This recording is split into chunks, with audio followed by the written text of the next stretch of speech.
Hey everybody, it's Mark Pattison back with another episode of Finding Your Summit, all about people overcoming adversity and finding their way. I have made my way back onto the podcast circuit after a year and a half layoff, and I'm jacked up and I'm fired up to have this guy today, Jacob Salem. But before we get there, I want people to know that you can go to my website, www.markpattisonnfl.com. And I've got a new book that's coming out called Finding Your Summit, ironically, the same name as my podcast. And it's all about my journey up Mount Everest and playing in the NFL and trying to run Sports Illustrated and doing a bunch of other things through the peaks and also the valleys of how to overcome and come back from those different things. I'm out doing keynotes now, as well as I've got a free PDF guide called What's Your Everest. So you can find out too how you accomplish things. All right, so we're going to bring in today Jacob Salem. I've been talking to him now for a while. He's the CEO of Easy Metrics. And the thing I love about Jacob's story is that this is a great comeback story. It's not really even a comeback, it's a come up.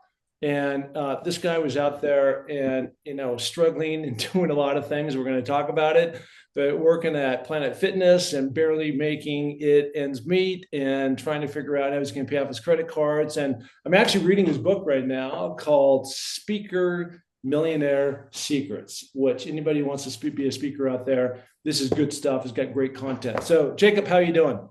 Man, honored to be here, my friend. Thank you so much for bringing me on today. Yeah. So let's talk about it. So, you have been influenced over time by some different pretty influential guys, Yeah, motivational speakers and just people who are, I always try to talk about, and John Wooden, the famous UCLA basketball coach, yeah. talked about it, is really try to level up when you're trying to be around people. Who can you look up to? Who's a positive force around in your life? But let's go back to that time. I don't know if it was 10 years ago or when that period of time was 20 years ago, but when you are just struggling, you're working two or three jobs at a time, you've got a lot of credit card debt, and you kind of have a roadmap and a path that you want to go.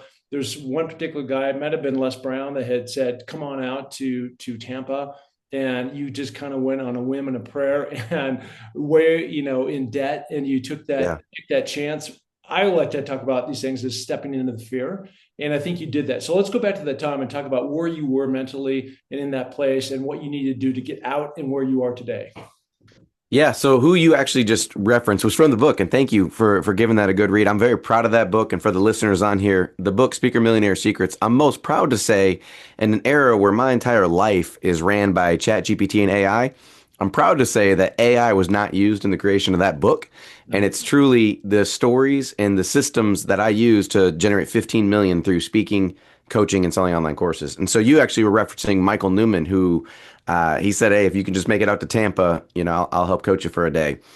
And I'll go to that in a second. But the story of the playing the credit card game, right? Using one credit card to pay off the next credit card and using a little excess just to get by, that was even before it. My first start really did come through Ziglar, which was I used those credit cards to invest in myself, right? So I used two credit cards to pay for a certification program because I knew I wanted to use the information in my head and the words that coming out of my mouth to create income for myself.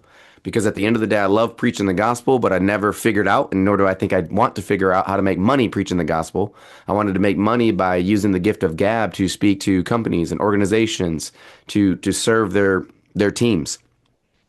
And so I invested and I went to Ziglar. And it was at Ziglar where I kind of got my first start to learn some of their proven processes, which were programs like building the best you, building winning relationships, and goal setting and achievement. I was able to actually go out and teach Zig Ziglar's proven programs. And that gave my foothold, if you will, or opened the door to different businesses who would actually trust this young kid coming on in. Because even now, I'm 35 as of the recording of this podcast, but I was 22 years old, I believe, when I went down to Ziglar. So I'm a 22-year-old trying to get business corporate keynotes, and I needed a sense of credibility. And so my real start came when I invested in myself. I took out those credit cards, invested in myself to go partner with the Ziglar Corporation to be certified. And then later on, that sparked a marketing agency because they needed help with marketing, as well as a lot of other businesses that I was serving needed help with marketing.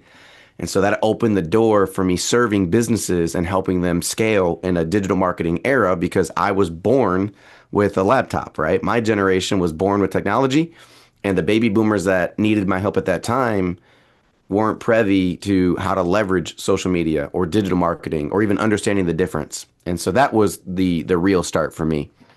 Love that. And, I think a lot of the things that you're talking about today apply, right? First of all, it's really difficult when, we have a big age gap. I'm like 20 years older than you. Yes. And I've gone through a lot of businesses. I've started a venture back then. I've been running Sports Illustrated the last 10 years. And so I've got a lot of credibility in that sense, right? And then building up your social media. But when you're 22, you don't have that street cred.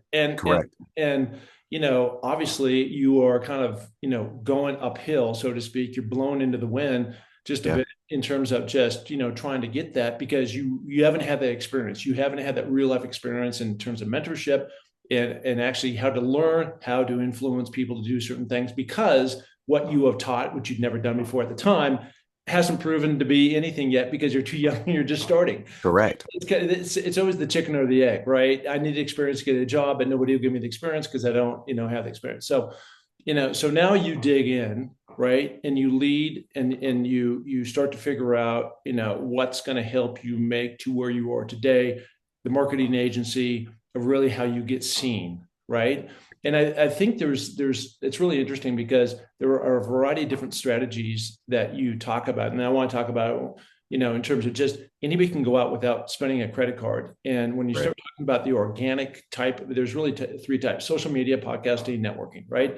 Those are Yeah. the things that you talk about. Anybody can get an Instagram account, a Facebook account, a LinkedIn account, and off you go. But tell me kind of the secret behind that in terms of anybody can do that, but it's the right kind of content, right? That's coming out to the world that they're seeing that then they can respond to.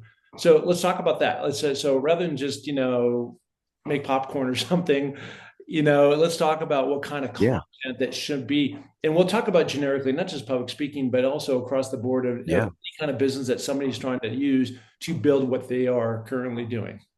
Yeah, and I want to start here by saying two things clearly. Social media marketing, which is I think where our direction of conversation is going, is completely different than digital marketing. And I can give a whole keynote, which we won't today, on literally social media marketing versus digital marketing and how you need, as a business owner listening to this, you need both. You need to leverage social media, the organic play that we're talking about, to then drive people into your own ecosystem, which is digital marketing, which you own. When we talk about social media marketing, which Mark will talk about now, and the different type of contents and whether you should be on a podcast or whether you should be on YouTube or TikTok or whatever platform you should be on, you really need to understand that these platforms own all the traffic. They create all the rules. And unfortunately, that means they can change the rules at any time and they can take their ball and go home at any time. Meaning they can literally kick you off their platform. They can squash your reach. They can squash your exposure, and they can truly, literally delete your accounts. We've had clients, or a client specifically, who grew their account to over 1 million followers. And because of one minor thing they did to upset the platform completely deleted them off of the face of the planet. And so that's why there's a big difference for me. And I'm really passionate about making sure I say it up front that your business owners that listen to this need to understand there's a big difference between social media marketing and digital. You So should leverage. let's talk about that example really Yep. quickly because I did that at the very beginning. So I know exactly what you're talking about, and we've seen that with Sports Illustrated, where people, put up something and then poof, they got essentially blackballed by Yeah. Facebook, really. And so what I did at the very beginning of this, even though if anybody's watching this, will be see this podcast on YouTube, or they will see this, through Spotify Wait. or Apple or something like that. What I did at the very beginning is said, if you want to get more information on my keynotes, on my book, on your free PDF download, what's your ever, Yes. so on and so forth, then go to my site that I Yes. mark That's right. NFL.com. So that, and so what That's I'm right. doing is anytime that there's a podcast that's out there, I'm putting it up on these different social platforms. So I'm basically stealing, which is what Jacob, you were saying. And Yeah. I'm basically leveraging their audience That's to right. tap into and send it to things that I can control. So I'm not living and dying by virtue of some of these social media algorithms that are That's right. constantly changing. Go ahead. Yeah, you nailed it. You nailed exactly where I was going, which is we use social media to drive traffic somewhere else so we can capture that information to begin building rapport and then own the traffic. Like you said, Mark, if somebody goes over to your website and they opt in for your free download, of free resource, free download, free whatever, you now have that name, that email, that phone number, and you can begin building a relationship by following up with email marketing or phone calls, picking up the phone and actually calling your leads. And now you can actually build a real business and a real infrastructure that you own. But let's circle back. So we get it, right? Social media is where we're borrowing that traffic. We are playing by their rules to get in front of our dream customers. We're going to drive them away for digital marketing, get them to opt into our digital ecosystem so we own them. But you asked me, you said, well, what content should I be creating, or maybe even where should I be creating it? Right. So I have 1 million followers myself personally on Facebook underneath Jacob Salem. The only reason I have that is because my ideal customer for over the last 12 years has been a baby boomer. And baby boomers predominantly at the time while I was growing and scaling were hanging out on Facebook, number one, or some of our dream customers were hanging out on LinkedIn. So I got a decent following there, but not like I do on Facebook. And so I personally was growing my business and brand on Facebook by leveraging paid media, paid Facebook ads, because that was allowing me to get in front of my dream customers. And so I was creating the content that continued to change based off of their algorithm on Facebook to get the highest reach and the highest exposure to attract my dream customers, which are baby boomers. And so that could be a quote poster or a graphic just to get more likes, comments, and shares. That could be a blog post to add some authority. That could be a Facebook Live video because at the time, Facebook Lives were getting the best organic reach, where I was also building a personal brand along that journey. But for the different business owner on here, Mark, that might be listening to this, their dream customer might not be on Facebook. And so you want to be thinking through as a business owner, what problem do I solve and who do I solve it for? And then where are they hanging out? And so if your dream customer is, let's just say a mom who's into fitness and into food, right, type of stuff, they might be on Instagram, right? Or if it's an even younger generation, Generation Z, they might be over on TikTok. Or if you're really, really good at video, you might be able to build a great YouTube following and begin creating video content there. Or if you're more in the education space and you're looking for that thought leader, you're looking for that person who constantly saturates their mind with the good, the pure, the positive, and they're self-educating. If that's your ideal customer, then that's where creating your own podcast or getting on other people's podcasts could benefit you. But all of these platforms have different audiences hanging out of them and different rules that you have to live by in order to get your best organic, which is free, your best free and organic reach to get in front of your dream customers. Yeah, I think one of the things that people also don't understand, and I know you get this, but you've got to reach, let's just say it's Facebook. So you've got 1 million followers, right? Or likes, Mhm. right? I have 300,000 roughly. So it's not a That's million, awesome. but still a good chunk, right? Yeah. And at the end of the day, and this is one of the things I always taught at Sports Illustrated was this, is that even though you build up this number, Facebook smartly only allows you to tap into 2 or 3% of your total, Correct.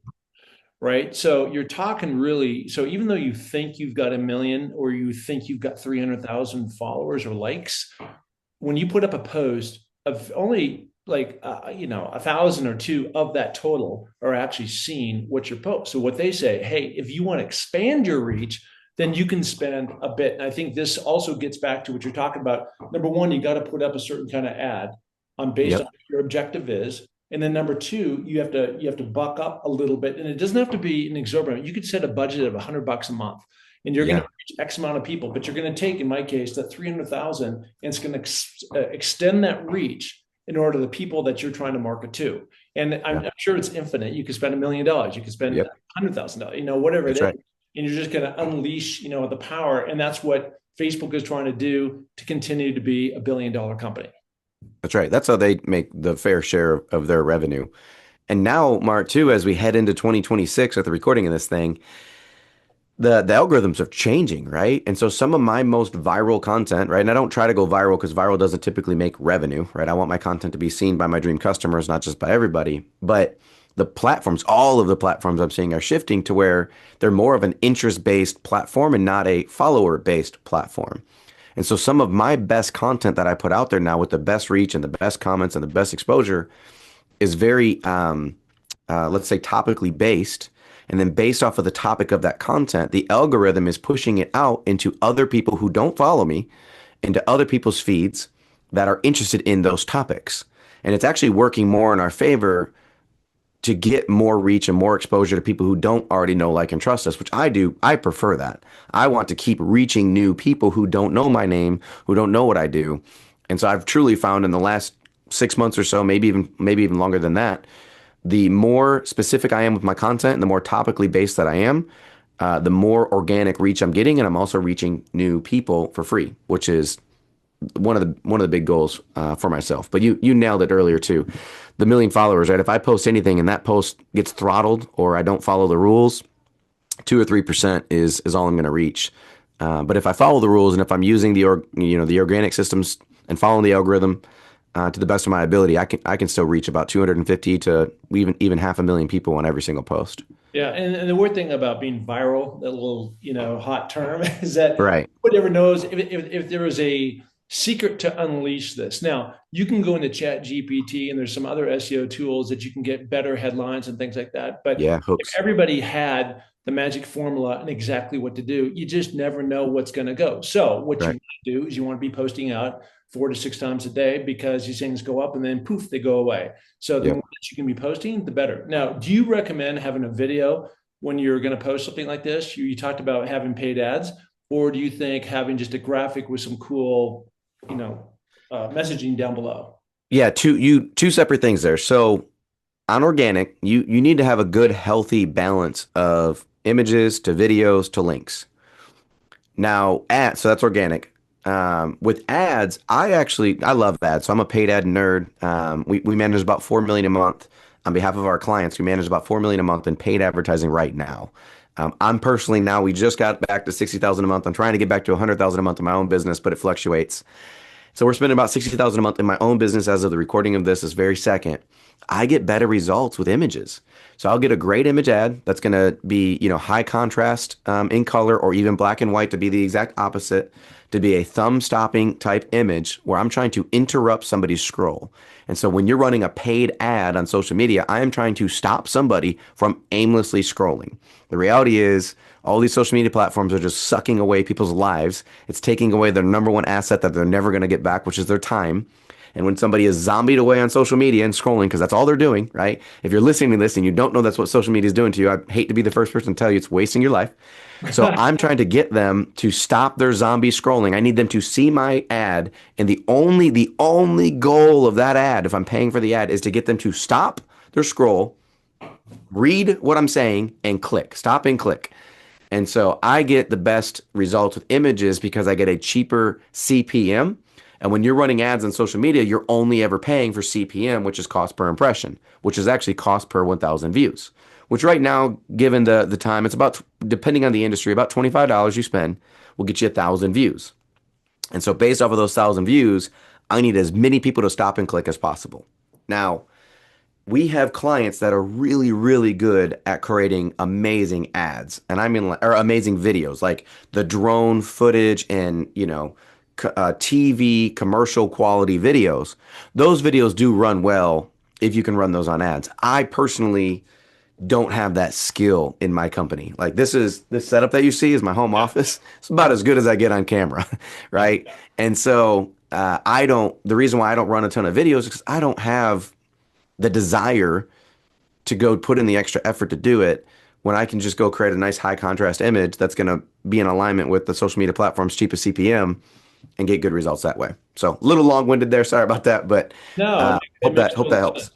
No, well, let's go back to what you just talked about ads, or about video. What we found with Sports Illustrated is that you're going to get 10x more engagement, but at the same time, Yeah. you have to measure, risk reward's the wrong word, but your time is worth something. And so Right. go out, if you're the one doing it, to go out and have a drone and download it and then edit it and say what you're supposed to say and so on and so forth. It's not that it can't work. It's just, at the end of the day, it just takes time. And how much is return going to be? And there's no guaranteed ROI with anything. Right. So let's go back to something you said about 5 minutes ago, which is, I asked you, like, what do you like to do between video and graphics and links and that type of thing? You said, I like to use all three. So I think that's probably the right answer, which is, Yeah. if you're trying to post 4 to 6 times a day, uh, Yep. I'm talking now just on Facebook, but if you Correct. use any platform that you want to be on, and if you're trying to post between 4 and 6 times a day, right? That's number one.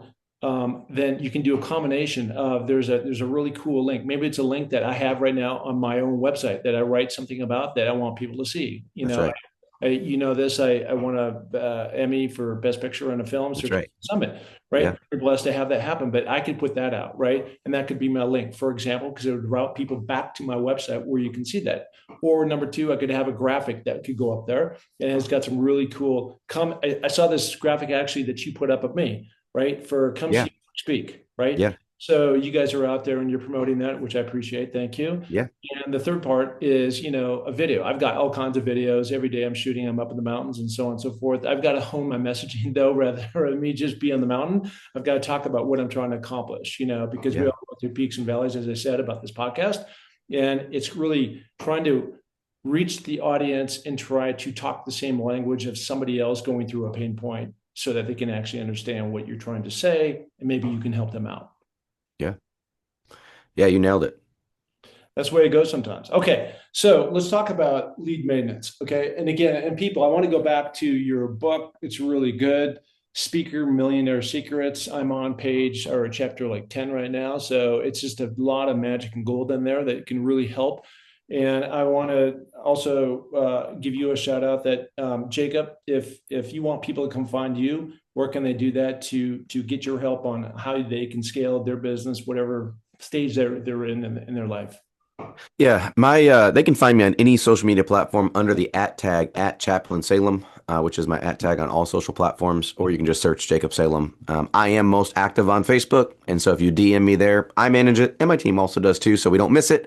But then we can get on a call or whatever it takes to be able to serve you.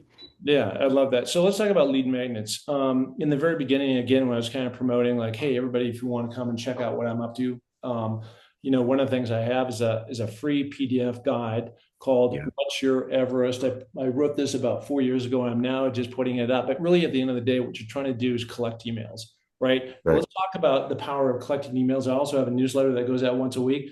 But let's talk about once you collect those, right? And I can only imagine what your list. I've got like 10,000 people on my list. But now, what Yeah. are you able to do with those emails? Yeah, I get the highest return on investment from my email database. And not just because I spam blast the emails, and sometimes we do, right? I use email marketing a lot of my business. But every sales seminar that I ever went to in the beginning days of my business, I heard somebody shouting from stage at every single one that the money is in the list, right? The money is in the list. And the reality is the money is only in the list. And even talking about Rolodexes and your stack of business cards and the different way to get these lists, the money is only in the list if you know how to use it. And so we use email marketing and text message marketing and voicemail drops, and we use these different technologies at our fingertips to build relationships with a lot of people all at once. And so in my life and in my business, I do my best to subscribe to a philosophy that says eliminate, automate, delegate. And so I'm always thinking about things in my personal life and in my business life that I'm doing that if I eliminated it from my life, it would never change anything. It wouldn't change anything, wouldn't affect me positively or negatively. And so in your life, there's things that you can eliminate. And then if you can't eliminate it, can you automate it? So email marketing and following up with your ideal prospects to nurture them to that buying decision or nurture them to whatever the next step is in your customer journey.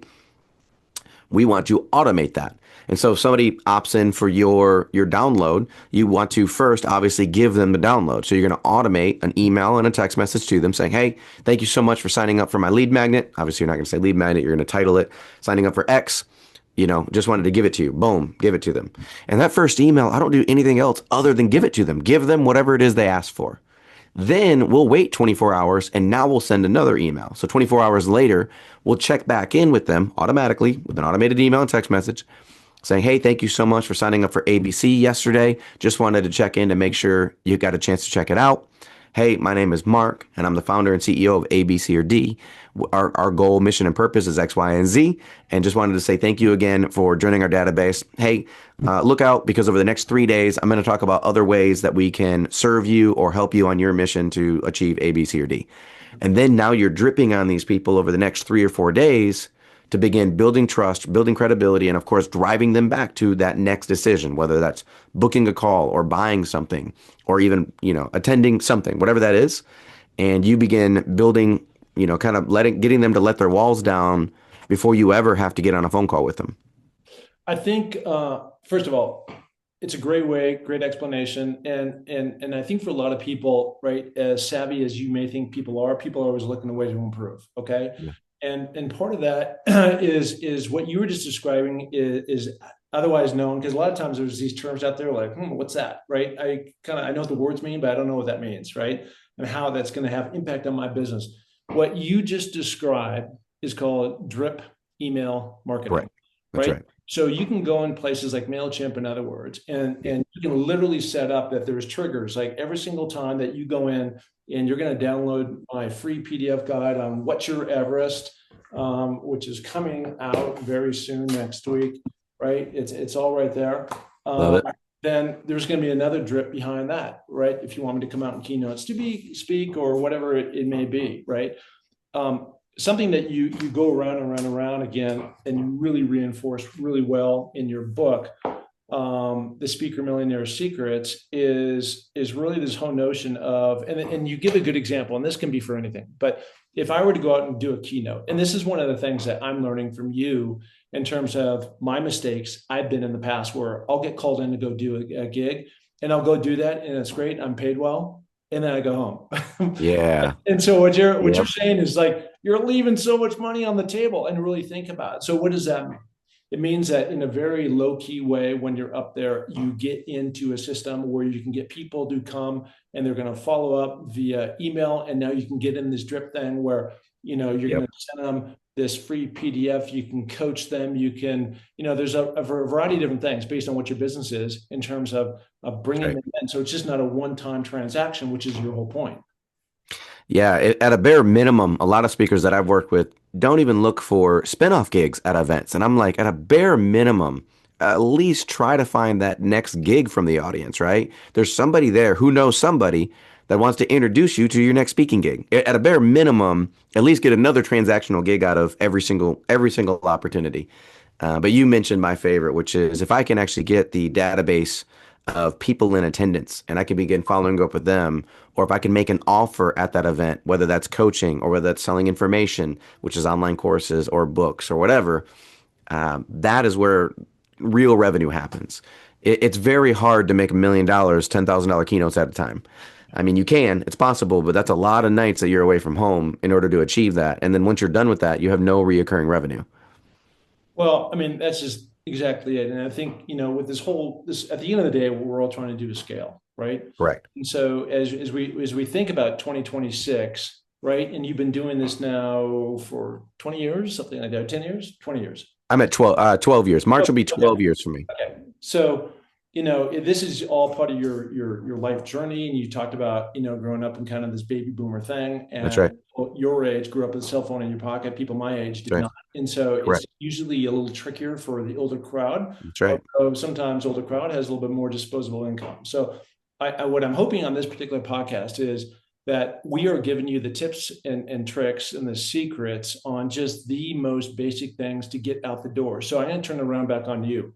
So now we're coming up on 2026, and people are always talking about New Year's resolutions and what they're going to do and how they're going to change from last year to this year. And they got new goal sets.